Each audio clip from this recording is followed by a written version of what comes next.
చెప్పినటువంటి శ్లోకాలు మన దాకా వచ్చినాయి అంటే తప్పక అమ్మ అనుగ్రహం మన మీద ఉన్నట్టు, మన కష్టాలు తొలగుతున్నట్టు.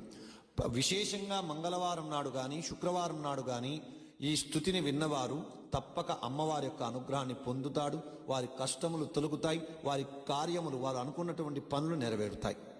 ఓం శ్రీ మంగళ చండికాయై నమః. రక్ష రక్ష జగన్మాత దేవీ మంగళ చండికే. సంహర్తి విపదాం రాశేర్హర్షమంగళకారికే. హర్షమంగళ దక్షే చ హర్షమంగళ చండికే. శుభే మంగళ దక్షే చ శుభమంగళ చండికే. మంగళే మంగళార్హే చ సర్వమంగళ మంగళే. సతాం మంగళదే దేవి సర్వేషాం మంగళాలయే. పూజ్యా మంగళవారే చ మంగళాభీష్టదైవతే. పూజ్యే మంగళభూపస్య మనువంశస్య సంతతం.